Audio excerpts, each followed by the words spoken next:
എല്ലാവർക്കും നമസ്കാരം. Good morning. അപ്പൊ നമ്മൾ ഇന്ന് പുതിയ ഒരു സെഷൻ സ്റ്റാർട്ട് ചെയ്യാൻ വേണ്ടിയിട്ട് പോവാണ്. അപ്പോ മൈക്രോസോഫ്റ്റ് എക്സലിനെ കുറിച്ച് നിങ്ങൾക്കറിയാത്തതായിട്ടുള്ള ഒന്നും ഞാൻ ഇന്നത്തെ ക്ലാസ്സിൽ പഠിപ്പിക്കാൻ വേണ്ടി ഉദ്ദേശിക്കില്ല. എല്ലാ കാര്യങ്ങളും നിങ്ങൾക്ക് അറിയുന്നത് തന്നെ ആയിരിക്കണം. ഓക്കെ, എങ്കിലും നമ്മൾ ഇതെല്ലാം ഒന്ന് പൊടി തട്ടിയെടുത്ത് കാര്യങ്ങളൊക്കെ കണ്ടു പോകുന്നതാണല്ലോ നല്ലത്. നമുക്ക് നോക്കാം. അപ്പോ സ്പ്രെഡ്ഷീറ്റ് എന്ന് പറയുന്നത്, മൈക്രോസോഫ്റ്റ് എക്സൽ എന്ന് പറയുന്നത് ഒരു ആപ്ലിക്കേഷൻ സോഫ്റ്റ്വെയർ ആണ്. അതെല്ലാം നമ്മള് ഈ റോസും കോളംസുമായിട്ട് എഴുതുന്ന ഇത്തരത്തിലുള്ള എല്ലാ സോഫ്റ്റ്വെയർ, MS എക്സൽ അടക്കമുള്ള ഒരുപാട് സോഫ്റ്റ്വെയർസ് ഉണ്ട്. അതിനെല്ലാം സ്പ്രെഡ്ഷീറ്റ് സോഫ്റ്റ്വെയർ എന്നാണ് വിളിക്കുക. A spreadsheet is a configuration of rows and columns. Okay, ഇതുപോലെ റോസും കോളംസുമായിട്ട് അറേഞ്ച് ചെയ്ത് വെച്ചിരിക്കുന്ന സോഫ്റ്റ്വെയർസ് ആണ് spreadsheet software. Spreadsheet is a configuration of rows and columns. Rows are horizontal and horizontal vectors while columns are vertical vectors. അല്ലെ? അപ്പോ horizontal ആയിട്ട് ഇതാണ് raw, 1 2 3 4 ഇതാണ് റോ. ഇവിടെ ABCD എന്ന് നമ്മളെ എക്സൽ എഴുതുന്ന അതാണ്. വെർട്ടിക്കൽ ആയിട്ടുള്ള വെക്ടേഴ്സ് ആണ് ഇത് കോളംസ്. ഓക്കെ, ഹൊറിസോണ്ടൽ ആയിട്ടുള്ള വെക്ടേഴ്സ് ആണ് റോസ്. എല്ലാവർക്കും അറിയാം. Spreadsheet is also known as worksheet. Spreadsheetന്റെ മറ്റൊരു പേരാണ് worksheet. It is used to record, calculate and compare numerical or financial data. വളരെ ബേസിക് ആയിട്ട് പറയുകയാണെങ്കിൽ എന്താണ് record, calculate and compare. Record ചെയ്യാനും കാൽക്കുലേറ്റ് ചെയ്യാനും കമ്പയർ ചെയ്യാനും എന്ത് ന്യൂമറിക്കൽ അല്ലെ, നമ്പേഴ്സ് റിലേറ്റഡ് ആയിട്ടുള്ള ഓർ ഫിനാൻഷ്യൽ ഡാറ്റ, അതിനു വേണ്ടിയിട്ടാണ് സ്പ്രെഡ്ഷീറ്റ് യൂസ് ചെയ്യുന്നത്. Spreadsheet is also known as worksheet. Each value can either be an independent value or it may be derived on the basis of value of other variable. Independent ആയിട്ട് മറ്റുള്ളതിനെ depend ചെയ്യാത്ത വാല്യൂസും എക്സലിൽ ഉണ്ടാവും, സ്പ്രെഡ്ഷീറ്റിൽ ഉണ്ടാവും, വർക്ക്ഷീറ്റിൽ ഉണ്ടാവും, എല്ലാം same തന്നെ. അതല്ലെങ്കിൽ ഒരു വാല്യൂ മറ്റുള്ളതിനെ ഡിപ്പെൻഡ് ചെയ്തിരിക്കുന്ന വാല്യൂസും ഉണ്ടാവും. എന്ന് പറഞ്ഞു കഴിഞ്ഞാൽ എന്താണ്, ഇപ്പൊ നമ്മള് ഇവിടെ സാലറി എന്ന് പറഞ്ഞ് എഴുതുന്നു. ഓക്കെ, ഇവിടെ നെയിം ഉണ്ട്, അപ്പൊ പേര് സാലറി കേട്ടോ. ഓക്കെ, ഇവിടെ A എന്ന് പറഞ്ഞ ആൾക്ക് ഇത്രയാണ് സാലറി, 45,000 രൂപ. Okay, yes. ഇനി B എന്ന് പറഞ്ഞ ആളുടെ സാലറി 35,000 രൂപയാണ്. C എന്ന് പറഞ്ഞ ആളുടെ സാലറി 25,000 രൂപയാണ്. ഓക്കെ, ഇതെല്ലാം ഇൻഡിപെൻഡന്റ് വാല്യൂ ആണ്. ഇനി ഞാനിവിടെ ഇതെല്ലാം കൂടെ കൂട്ടിയിട്ടുള്ള സമ്മ് ഞാൻ ഇവിടെ എഴുതുന്നു. ഓക്കെ, അതായത് ഈക്വൽ ടു സം ഓഫ്, നിങ്ങൾക്ക് അറിയാം അല്ലെ, യെസ് ചെയ്യേണ്ട കാര്യങ്ങളൊക്കെ അറിയാം. എൻ്റർ അടിച്ചു കഴിഞ്ഞാല് ഇതെല്ലാം കൂടി കൂട്ടിയിട്ടുള്ള എമൗണ്ട് ഞാൻ ഇവിടെ എഴുതുന്നു. അപ്പൊ ഇത് 45,000, 35,000, 25,000 എന്ന് പറയുന്നത് ഇൻഡിപെൻഡന്റ് ആയിട്ടുള്ള വാല്യൂ ആണ്. ഇത് കൂട്ടിക്കിട്ടുന്ന ഇതുണ്ടല്ലോ, ഈ വാല്യൂ എന്ന് പറയുന്നത് ഇതിനെയും ഡിപ്പെൻഡ് ചെയ്തുകൊണ്ടുള്ള വാല്യൂ അല്ലേ, അത് ഡിറൈവ്ഡ് ആണ്. ഓക്കെ, അപ്പോ ഇൻഡിപെൻഡന്റ് ആയിട്ട് ഓരോരുത്തർക്കും ഉള്ള അല്ലെങ്കിൽ മറ്റുള്ളതിനെ ഡിപ്പെൻഡ് ചെയ്യാത്ത വാല്യൂവിനെ നമുക്ക് ഇൻഡിപെൻഡന്റ് വാല്യൂ എന്നും അല്ലെങ്കിൽ ബേസിക് വാല്യൂ എന്നും, അറിയാത്തവരുണ്ടെങ്കിൽ നോട്ട് ചെയ്ത് വെക്കാം. ബേസിക് വാല്യൂ അത് മാത്രമായിട്ട് നിലനിൽക്കുന്നു. ഇനി അതല്ല, മറ്റുള്ളതിൽ നിന്ന് മറ്റുള്ളത് കൂട്ടിയിട്ട് മറ്റുള്ളത് ഡിറൈവ് ചെയ്തെടുക്കുന്ന വാല്യൂയെ ഡിറൈവ്ഡ് വാല്യൂസ് എന്ന് വിളിക്കുന്നു. എക്സൽ അങ്ങനെ ഒരു ടേം കൂടി ഉണ്ട് കേട്ടോ. Derived value is the outcome of an arithmetic expression or a function. Okay, ഒരു അരിത്തമെറ്റിക് എക്സ്പ്രഷന്റെയോ ഫംഗ്ഷന്റെയോ വാല്യൂ ആയിട്ട് വരുന്നതാണ്, ഫോർമുലയുടെ വാല്യൂ ആയിട്ട് വരുന്നതാണ് ഡിറൈവ്ഡ് എന്ന് നോട്ട് ചെയ്തു വെക്കാം കേട്ടോ. യെസ്, അപ്പൊ ഈ പേജിലുള്ള കാര്യങ്ങളൊക്കെ പക്കയല്ലേ മക്കളെ? പറഞ്ഞേ. സ്പ്രെഡ്ഷീറ്റ് എന്ന് പറയുന്നത് റോസും കോളംസും ഉള്ളതാണ്. റോസ് എന്ന് പറയുന്നത് ഹൊറിസോണ്ടൽ ആണ്, കോളംസ് എന്ന് പറയുന്നത് വെർട്ടിക്കൽ ആണ്. സ്പ്രെഡ്ഷീറ്റ് എന്ന് പറയുന്നതിന് മറ്റൊരു പേരാണ് വർക്ക്ഷീറ്റ്. ഇൻഡിവിജ്വലി മറ്റുള്ളതിനെ ഡിപ്പെൻഡ് ചെയ്യാത്ത value independent value, basic value എന്നും മറ്റുള്ളതിൽ നിന്ന് ആൻസർ കിട്ടുന്നതിനെ ഡിറൈവ്ഡ് വാല്യൂ എന്നും വിളിക്കുന്നു. ഇനി എന്താ നമ്മൾ പറഞ്ഞേ, spreadsheet application sometimes refers to simply spreadsheet is a computer program that allow us to add, example enter and process data. നമുക്ക് എന്ത് വേണമെങ്കിലും പ്രോസസ് ചെയ്യാൻ സാധിക്കുന്ന ഒരു ആപ്ലിക്കേഷൻ സോഫ്റ്റ്വെയർ ആണ് ഈ പറയുന്ന സ്പ്രെഡ്ഷീറ്റ് സോഫ്റ്റ്വെയർ. വിസികാൽക്ക് നിങ്ങൾ കേട്ടിട്ടുണ്ടോ? VisiCalc was the first spreadsheet program released in 1978. For the Apple 2 computer. 1979 Apple കമ്പ്യൂട്ടറിൽ ഇൻട്രൊഡ്യൂസ് ചെയ്ത ലോകത്തിലെ ആദ്യത്തെ സ്പ്രെഡ്ഷീറ്റ് പ്രോഗ്രാമാണ് VisiCalc. Dan Bricklin came up with the idea of VisiCalc. Dan Bricklin and Bob Frankston developed through their business and software art. അപ്പൊ ഇവര് രണ്ടുപേരും ആരൊക്കെ? Dan ബ്രിക്ലിൻ ആണ് ആദ്യം ആ ഐഡിയ കൊണ്ടുവന്നത്. ബോബ് ഫ്രാങ്ക്സ്റ്റൺ ആരാണ്? Dan Bricklin and Bob Frankston. Dan Bricklin and Bob Frankston ഇവര് രണ്ടുപേരുമാണ് ഈ ഒരു ഐഡിയ കൊണ്ടുവന്നിട്ടുള്ളത്. ആദ്യം ഡാൻ ബ്രിക്ലിൻ കൊണ്ടുവന്നു, ബോബ് ഫ്രാങ്ക്സ്റ്റൺ അത് ഇംപ്ലിമെന്റ് ചെയ്തു സോഫ്റ്റ്വെയർ. ഓക്കെ, അപ്പൊ ആദ്യത്തെ സ്പ്രെഡ്ഷീറ്റ് സോഫ്റ്റ്വെയർ ഏതാന്ന് ചോദിച്ചു കഴിഞ്ഞാൽ നോക്കി നിങ്ങൾ, എക്സൽ എന്ന് പറഞ്ഞു കഴിഞ്ഞാൽ ഇങ്ങനെ എന്താണ് ബ്രിക്കുകൾ പോലെ കട്ടകട്ടയായിട്ട് ഇങ്ങനെ വെച്ചേക്കുന്നതല്ലേ എക്സൽ, അല്ലെങ്കിൽ സ്പ്രെഡ്ഷീറ്റ് അല്ലെ, ബ്രിക്ക് പോലെ എക്സൽ. ഓക്കെ, ബ്രിക്ക് ഇത് ബോംബ് വെച്ച് തകർത്തു. ഓക്കെ, അപ്പോ എക്സൽ ബോംബ് വെച്ച് തകർത്തു, ബ്രിക്ക് പോലെയുള്ള എക്സൽ ബോംബ് വെച്ച് തകർത്തു. ബ്രിക്ലിനും ബോബ് ഫ്രാങ്ക്സ്റ്റണും അതിനകത്ത് നിന്ന് കിട്ടണം. ആദ്യത്തെ സ്പ്രെഡ്ഷീറ്റ് കണ്ടുപിടിച്ചതേ ആരാണ്? ബ്രിക്കും ബോംബും കേട്ടോ. ഓക്കെ, വിസികാൽക് എന്ന് നോട്ട് ചെയ്ത് വെക്കാം. 1979 set. 1979 വിസികാൽക്, Dan Bricklin and Bob ഫ്രാങ്ക്സ്റ്റൺ എന്ന് നോട്ട് ചെയ്ത് വെക്കാം. അപ്പൊ അതും സെറ്റാണ്. അറിയാത്തവര് നോട്ട് ചെയ്ത് വെക്കാം കേട്ടോ.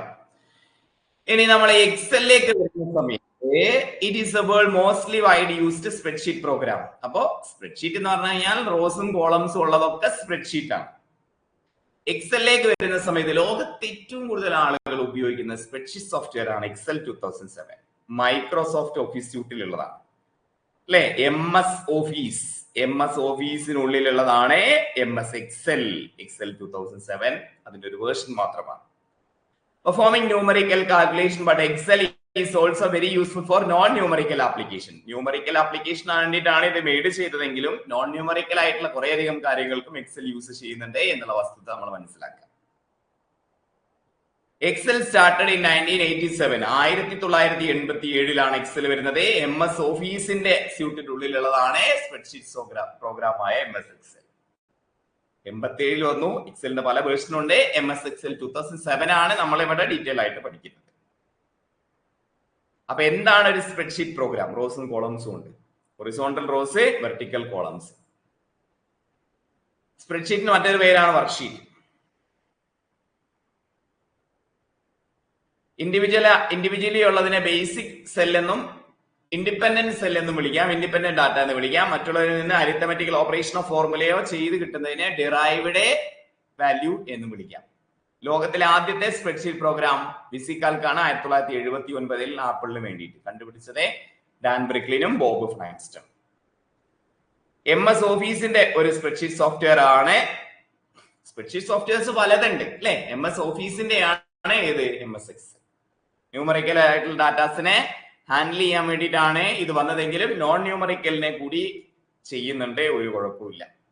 1987 MS എക്സൽ ആദ്യമായിട്ട് വന്നത് എന്ന പോയിന്റും അവിടെ പഠിച്ച് വെക്കാം. ഇനി ഇത് മാത്രമേ ഉള്ളോ സ്പ്രെഡ്ഷീറ്റ് സോഫ്റ്റ്വെയർ? ഇത് മാത്രമേ ഉള്ളോ? അല്ല. ഗൂഗിൾ ഷീറ്റ്, ഗൂഗിളിന്റെ ഫ്രീ ആയിട്ടുള്ള അല്ലെ ഓൺലൈൻ ആയിട്ട് വർക്ക് ചെയ്യാൻ സാധിക്കുന്നതാണ് Google sheet. Open Office Calc ലിനക്സിൽ ഉപയോഗിക്കുന്ന ഫ്രീ ആയിട്ടുള്ള ഓപ്പൺ സോഴ്സ് ആയിട്ടുള്ള, ഇതും കൂടി എഴുതിയേക്കണേ, ഓപ്പൺ സോഴ്സ് ആയിട്ടുള്ള ഫ്രീ ആയിട്ട് ഉപയോഗിക്കുന്ന ലിബർ ഓഫീസ് റൈറ്റർ, ലിബർ ഓഫീസിൽ ഉപയോഗിക്കുന്ന അല്ലെങ്കിൽ ഓപ്പൺ ഓഫീസ് എന്ന് പറയുന്നതിൽ ഉപയോഗിക്കുന്ന സോഫ്റ്റ്വെയർ ആണ് ഏത്? കാൽക്ക്. ഓപ്പൺ ഓഫീസ് കാൽക്കും ഉണ്ട്, ലിബർ ഓഫീസ് കാൽക്കും ഉണ്ട് കേട്ടോ. രണ്ടും ഈ ലിബർ ഓഫീസും ഓപ്പൺ ഓഫീസും എന്താണ്? MS ഓഫീസ് പോലെയുള്ള ഒരു സ്യൂട്ടാണ്. അതിൽ കുറെ സോഫ്റ്റ്വെയർസ് ഉണ്ട്. MS ഓഫീസിൽ വേർഡ്, എക്സൽ, പവർ പോയിന്റ് ഇതൊക്കെ ഉണ്ടല്ലോ. അതേപോലെ തന്നെ ലിബർ ഓഫീസ്, ഓപ്പൺ ഓഫീസിൽ കാൽക്ക് പോലെ വേറെയും കുറെ സോഫ്റ്റ്വെയർസ് ഉണ്ട്. ഓക്കെ, അപ്പൊ ലിനക്സ് ബേസ്ഡ് ആണ് എന്ന് മനസ്സിലാക്കി വെക്കാം. ഇവിടെ എന്റെ പേന. ലിനക്സ് ബേസ്ഡ് ആണ്, ഫ്രീ ആണ്, ഓപ്പൺ സോഴ്സ് ആണ്. ലിബർ ഓഫീസും ഉണ്ട്, ഓപ്പൺ ഓഫീസും ഉണ്ട്. ഏത് കാൽക്ക് കേട്ടോ. അപ്പൊ നമ്മുടെ MS പോലെയുള്ള മറ്റ് സോഫ്റ്റ്വെയർസ് പഠിക്കുകയാണ്, സെയിം കാര്യങ്ങൾ ചെയ്യുന്ന. ഒന്ന് ഗൂഗിൾ ഷീറ്റ്, രണ്ട് Open Office or Libre Office Calc. Apple കമ്പനിയുടെ iWork നമ്പേഴ്സ്, ആപ്പിൾ കമ്പനിയുടെ iWork Numbers, Lotus 1 2 3, Word Perfect Quattro, Lotus 1 2 3, Word Perfect Quattro. ഇതെല്ലാം എക്സലിന് സമാനമായിട്ടുള്ള സോഫ്റ്റ്വെയർസ് ആണ്, അതായത് സ്പ്രെഡ്ഷീറ്റ് സോഫ്റ്റ്വെയർസ് ആണ്. എക്സലിന് സമാനമായിട്ടുള്ള സോഫ്റ്റ്വെയർസ് എന്ന് പറഞ്ഞു കഴിഞ്ഞാൽ ഇതെല്ലാം സ്പ്രെഡ്ഷീറ്റ് സോഫ്റ്റ്വെയർസ് ആണ്. ഏതൊക്കെ? Google sheet, Open Office Calc, apple iWork numbers, ആപ്പിളിന്റെ iWork നമ്പേഴ്സ് കേട്ടോ, ലോട്ടസ് 1 2 3, വേർഡ് പെർഫെക്റ്റ് ക്വാട്രോ. പിന്നെ ഏതൊക്കെയുണ്ട്? ഒരുപാട് സോഫ്റ്റ്വെയർസ് ഉണ്ട് കേട്ടോ, ഒരുപാട് സോഫ്റ്റ്വെയർസ് ഉണ്ട്. പിന്നെ ഏതാ നമ്മൾ കേട്ട് പരിചയമുള്ളത്? യെസ്, നമ്മൾ കുറെ പഠിക്കണം എന്നില്ല. കാലിഗ്രാഫ് ഷീറ്റ് നിങ്ങൾക്ക് എഴുതി വെക്കാം. Calligraph sheet. Examples for spreadsheet softwares. 10 വേണ്ട, നമുക്ക് 20 ആക്കാം കേട്ടോ. GNumeric ഇമ്പോർട്ടന്റ് ആണ്. GNumeric ഏറ്റവും ഇമ്പോർട്ടന്റ് ആയിട്ടുള്ള ഒരു 20 ഞാൻ ചോദിക്കുകയാണ്. യെസ്, എക്സല്, ഗൂഗിൾ ഷീറ്റ്, ആപ്പിളിന്റെ Numbers, Libre Office Calc, Apache Open Office Calc, Zoho sheet important ആണ്. സോഹോ ഷീറ്റ്. GNumeric നിങ്ങൾക്ക് എഴുതി വെക്കാം കേട്ടോ. GNumeric എഴുതി വെക്കാം. GNumeric ഇത് തീരൂല, ഇത് ഞാൻ 100 കൊടുത്തു കഴിഞ്ഞാൽ 100 ഉണ്ടാവും. എല്ലാം ഒന്നും പഠിക്കൊന്നും വേണ്ട കേട്ടോ. സോഹോ ഷീറ്റ് ഇമ്പോർട്ടന്റ് ആണ്. ഇപ്പൊ കുറച്ച് ട്രെൻഡിങ് ആണ് സോഹോ ഷീറ്റ്. ഇതൊന്നും PSC ഇതുവരെ ചോദിച്ചിട്ടൊന്നുമില്ല. സോഹോ ഷീറ്റ്. പിന്നെ GNumeric എഴുതി, സോഹോ ഷീറ്റ് എഴുതി, ആപ്പിളിന്റെ iWork നമ്പേഴ്സ് ഓർത്ത് വെക്കാം. പിന്നെ ഇവിടെ എന്തൊക്കെയാ പറഞ്ഞേ? Quick Sheets, Smart Sheet, Airtable, WPS, office spreadsheet ഒക്കെ ഉണ്ട്. വലിയ ഇമ്പോർട്ടന്റ് ആയിട്ട് എനിക്ക് തോന്നുന്നില്ല. Sheet go, think free office, only office spreadsheet, Calligraph sheet. Calligraph sheet എഴുതി വെക്കാം. Lotus 1 2 3, GNumeric and Go Office cell, Plan Maker, Neo Office. Yes, okay. Calligraph sheet കൂടി നമുക്ക് അതിലേക്ക് കൂട്ടിച്ചേർക്കാം.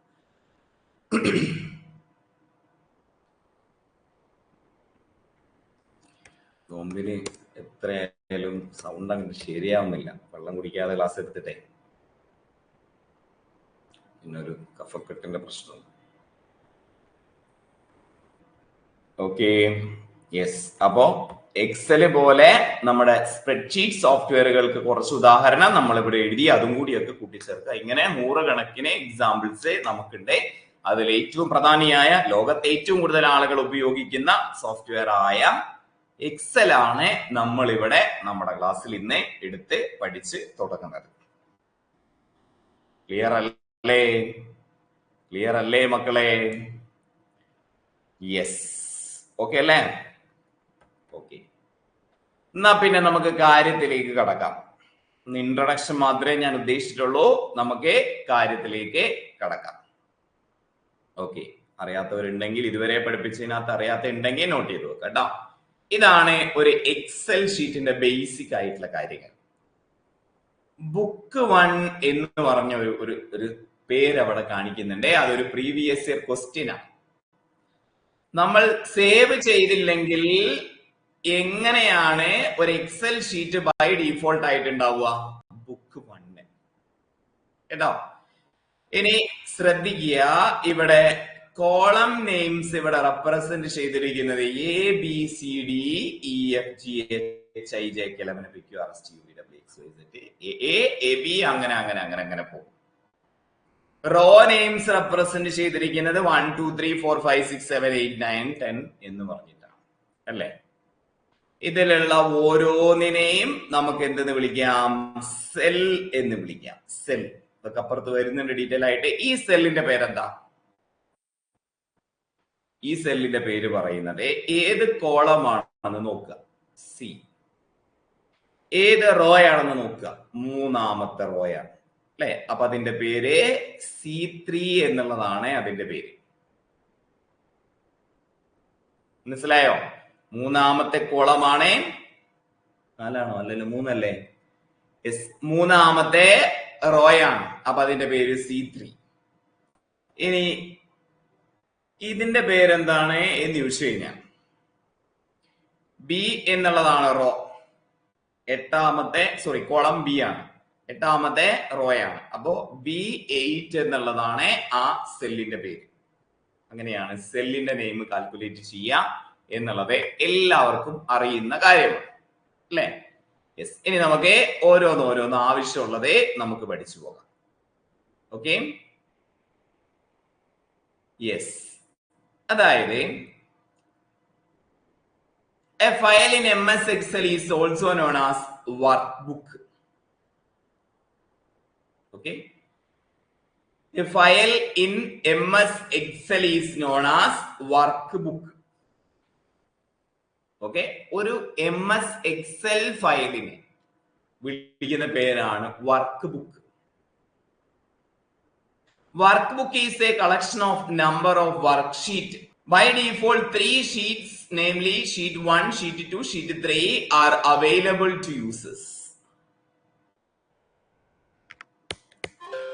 Okay. എന്തെന്നാ പറഞ്ഞത്? യെസ്. ഇവിടെ പുതിയൊരു വർക്ക്ഷീറ്റ് ഞാൻ ഓപ്പൺ ആക്കുകയാണ്. ഓക്കെ. ഇവിടെ നിങ്ങൾ കണ്ടോ? ഇതൊരു എക്സൽ ഫയലാണ്. ഇതെന്താണ്? ഒരു എക്സൽ ഫയലാണ്. ഈ സംഭവം എല്ലാരും കാണുന്നില്ലേ? ഈ സംഭവം എല്ലാരും കണ്ടില്ലേ? ഇത് എന്ന് പറയുന്നത് ഒരു എക്സൽ ഫയലാണ്. ഓക്കെ. ഇതെന്താണ്? ഒരു എക്സൽ ഫയലാണ് അല്ലെ. ഇതിന്റെ മറ്റൊരു പേരാണ്, എക്സൽ ഫയലിന്റെ മറ്റൊരു പേരാണ്, ഇതൊരു വർക്ക് ബുക്കാണ്. ഓക്കെ. അപ്പൊ എക്സൽ ഫയലിനെ നമുക്ക് എന്ത് വിളിക്കാം? ഒരു വർക്ക് ബുക്ക് എന്ന് വിളിക്കാം. ക്ലിയർ ആണോ? ഒരു എക്സൽ ഫയലിനെ എന്ത് വിളിക്കാം? വർക്ക് ബുക്ക് എന്ന് വിളിക്കാം. ഓക്കെ. ഇനി ഇവിടെ ശ്രദ്ധിക്കുക. ഇത് ക്ലിക്ക് ചെയ്ത് ഓപ്പൺ ചെയ്യുന്ന സമയത്ത് ഇങ്ങനെ വരുന്ന ഒരു ഷീറ്റ് ഉണ്ടല്ലോ. ബൈ ഡീഫോൾട്ട് 3 ഷീറ്റുകളാണ് ഇതിൽ ഉണ്ടാവുക. ഷീറ്റ് 1, ഷീറ്റ് 2, ഷീറ്റ് 3 കാണുന്നില്ലേ താഴെ? ഷീറ്റ് 1, ഷീറ്റ് 2, ഷീറ്റ് 3 എന്ന് പറയുന്ന 3 ഷീറ്റുകളാണ് ബൈ ഡീഫോൾട്ട് ഉണ്ടാവുക. ഇതിനെല്ലാം വർക്ക് ഷീറ്റ് എന്നാണ് വിളിക്കുക. അപ്പൊ ടോട്ടലി എക്സൽ ഫയലിനെ എന്ത് വിളിക്കാം? വർക്ക് ബുക്ക് എന്ന് വിളിക്കാം. ഇതിലുള്ള ഓരോന്നിനെയും വർക്ക്ഷീറ്റ് എന്ന് വിളിക്കാം. ക്ലിയർ? ബേസിക് ആണ്, നിങ്ങൾക്ക് അറിയുന്നതാണ്. എങ്കിലും ഞാൻ പറയുന്നത് എന്താന്ന് വെച്ച് കഴിഞ്ഞാൽ ഫസ്റ്റ് ക്ലാസ്സിൽ ഡൗട്ടുകൾ ഉണ്ടാവരുത് എന്നുള്ളതുകൊണ്ടാണ് കേട്ടോ. യെസ്. അപ്പൊ നമ്മൾ പറഞ്ഞ എന്തൊക്കെയാണ്? പറഞ്ഞ ഇപ്പൊ എന്താ നമ്മൾ പറഞ്ഞേ? ലാസ്റ്റ് എന്താ നമ്മൾ പറഞ്ഞേ? എവിടെയാ നമ്മൾ പറഞ്ഞെത്തിയേ? യെസ്. ഓക്കെ. ഫയൽ, ഒരു MS എക്സലിലെ ഫയലിനെ നമുക്ക് വർക്ക് ബുക്ക് എന്ന് വിളിക്കാം. അതിലുള്ള ഓരോന്നിനെയും വർക്ക്ഷീറ്റ് എന്ന് പറയാം. ഷീറ്റ് 1, ഷീറ്റ് 2, ഷീറ്റ് 3 എന്ന് പറയുന്ന ഡിഫോൾട്ട് ആയിട്ട് 3 ഷീറ്റുകളാണ് അവൈലബിൾ ആയിരിക്കുക. At a time only 1 worksheet can made as active worksheet. നമ്മളിപ്പോ വർക്ക് ചെയ്തുകൊണ്ടിരിക്കുന്ന ഒരു ഷീറ്റ് മാത്രമേ ആക്റ്റീവ് ആയിട്ടുള്ളൂ. 3 എണ്ണം വർക്ക്ഷീറ്റ് ബൈ ഡിഫോൾട്ട് ഉണ്ടെങ്കിലും ഒന്നേ ആക്റ്റീവ് ആയിട്ട് ഇരിക്കുകയുള്ളൂ. And that worksheet is available to user for carrying out operations. അവിടെ നമുക്ക് എന്ത് ഓപ്പറേഷൻ വേണമെങ്കിലും ചെയ്യാം. ഒരു ഷീറ്റേ ആക്റ്റീവ് ആയിട്ട് ഇരിക്കുള്ളൂ. 3 എണ്ണം ബൈ ഡിഫോൾട്ട് ഇട്ടാം, പക്ഷെ ഒരെണ്ണം ആക്റ്റീവ് ആയിട്ട് ഇരിക്കുള്ളൂ. An active worksheet name will be shown on the bold letters in the sheet tab and the bottom left of the screen. ഇപ്പൊ നിങ്ങൾ കണ്ടില്ലേ? ആക്റ്റീവ് ആയിട്ടുള്ളത് ഒന്ന് ബോൾഡ് ആയിട്ട് കാണും കേട്ടോ. യെസ്. ആക്റ്റീവ് ആയിട്ടുള്ളത് എങ്ങനെ തിരിച്ചറിയാം? ആക്റ്റീവ് ആയിട്ടുള്ളത് ബോൾഡ് ആയിട്ട് കാണും. കണ്ടോ നിങ്ങളെ? ആക്റ്റീവ് ആയിട്ടുള്ളത് ബോൾഡ് ആയിട്ട് കാണും. ഇവിടെ ഷീറ്റ് 1 ഉണ്ട്, 2 ഉണ്ട്, 3 ഉണ്ട്. ആക്റ്റീവ് ആയിട്ടുള്ളത് അവിടെ ബോൾഡ്. ഓക്കെ. ക്ലിയർ അല്ലേ? യെസ്. ആക്റ്റീവ് ആയിട്ടുള്ളത് ബോൾഡ് ആയിട്ട് കാണുന്നില്ലേ?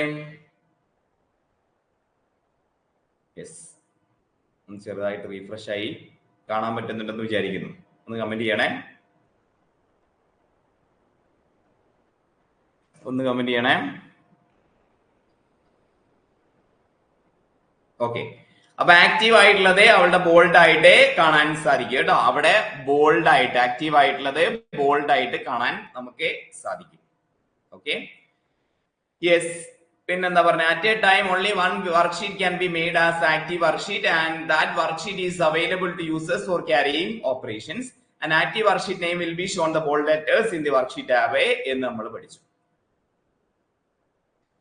ഇനി the sheet name can be changed if required by right clicking the mouse over the sheet 1 and 2 or sheet. After selecting the point on the sheet name, it will be changed and selecting the rename option. ഒന്നുമില്ല, നിങ്ങൾക്ക് എല്ലാവർക്കും അറിയുന്നതാണ്.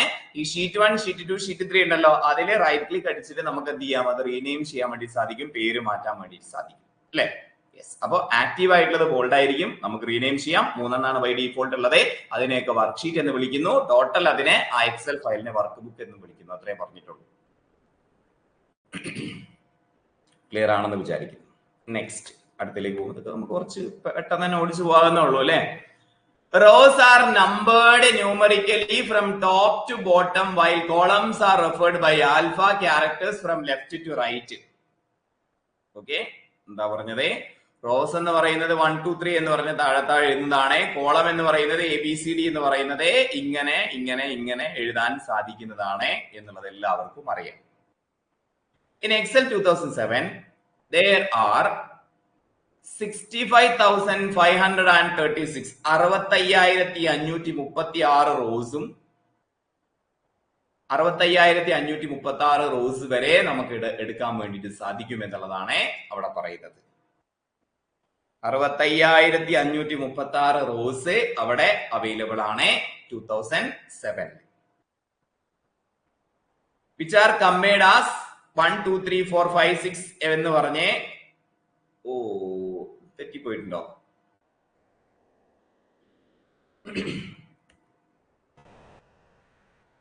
ശരിയാണല്ലോ. XL ഇത് 2003 അല്ലേ? 104 8 5 7 6 ആണല്ലോ അല്ലെ. 8 5 7 6. Yes, ഇത് 2003 ആണ് കേട്ടോ. ഇതെന്തോ എടുത്ത് മാറിപ്പോയതാണ്. യെസ്, 2003 65,536. യെസ്, ഇത്രയും റോസ് ആണ്. യെസ്, ഇത്രയും റോസ് ആണ്. അത് എടുത്ത് എന്തോ മാറിപ്പോയതാണ്. 65,536 റോസ് എന്ന് പറഞ്ഞത് 2003 കേട്ടോ. ഞാൻ തിരുത്തുന്നു, 2003 യെസ്, ഇതാണ് 104856 റോസ് ആണ് 2007 ഉള്ളത് കേട്ടോ. 2007 ഉള്ളത് എന്ന് നോട്ട് ചെയ്ത് വെക്കാം. Okay, yes. ഓക്കെ, കോളം ആണെങ്കിൽ 16,384. ഓക്കെ, 16,384. അപ്പുറത്ത് വരുന്നുണ്ടോ? ഇല്ല, അതവിടെ എന്തോ എടുത്തത് മാറിപ്പോയതാണ്. ഓക്കെ, അപ്പോ 2003 നമുക്ക് 2003 ആവശ്യമില്ല കേട്ടോ, എഡിറ്റ് ചെയ്യാം. 2003 യെസ്, 65,536 റോസ് ഉള്ളത് 2003 യെസ്, 104856 എഡിറ്റ് ചെയ്തിട്ടായിരിക്കും PDF ഉണ്ടാവും കേട്ടോ. 104856 റോസും യെസ് 16,384 കോളവുമാണ് ഉണ്ടാവുക കേട്ടോ. യെസ്, 16,384 കോളവുമാണ് ടോട്ടൽ ഉള്ളത് എന്ന് നോട്ട് ചെയ്തു വെക്കാം കേട്ടോ. There are numbers shown in the leftmost portion. columns എന്ന് പറയുന്നത് yes identify by letters such as yes ഇങ്ങനെ ABCD എന്ന് പറഞ്ഞിട്ട് പോകും. ഇത് ഞാൻ എഡിറ്റ് ചെയ്യാം. 2003 കാര്യം മാത്രമേ അവിടെ കൊടുത്തിട്ടുള്ളൂ. 2007 ഞാൻ മറ്റൊരു പേജിലായിട്ട് എഡിറ്റ് ചെയ്തിട്ട് തരാം കേട്ടോ. റോ എന്ന് പറയുന്നത് 104856 കോളം എന്ന് പറയുന്നത് 1634 എന്നുള്ളത് നിങ്ങളുടെ നോട്ടിൽ നിങ്ങൾ എഴുതി എടുക്കുക കേട്ടോ. Okay, yes. ഓക്കെ, അത് എഡിറ്റ് ചെയ്ത് തരാം. ഇനി in a spreadsheet a value function or arithmetic expression is recorded in a cell. എല്ലാ കാര്യങ്ങളും എഡിറ്റ് ചെയ്യുന്നത് സെല്ലിലായിട്ടാണ്. ഓക്കെ, സെല്ലിലായിട്ടാണ് എഡിറ്റ് ചെയ്യുന്നത്. Intersection of rows and columns is called cell. Intersection of rows and columns is called cell. അത് നമ്മൾ നേരത്തെ പറഞ്ഞു. എന്താ പറഞ്ഞേ?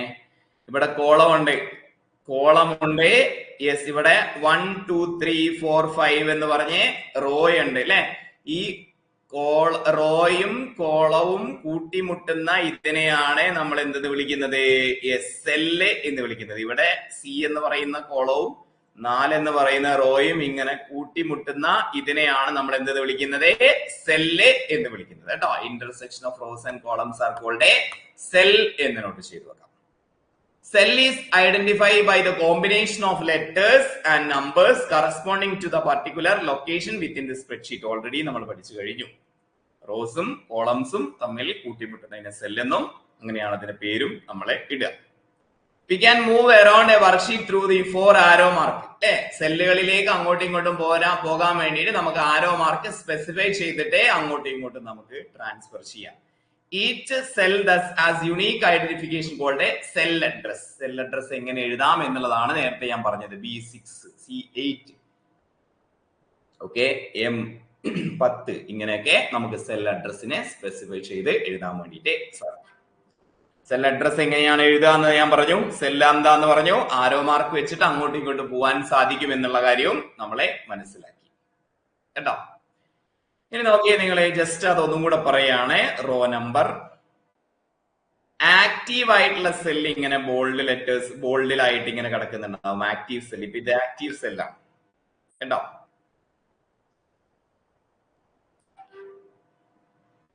ഉണ്ടല്ലേ? ബോൾഡ് ആയിട്ട് ഇങ്ങനെ എഴുതുന്നുണ്ട് ആക്റ്റീവ് സെൽ.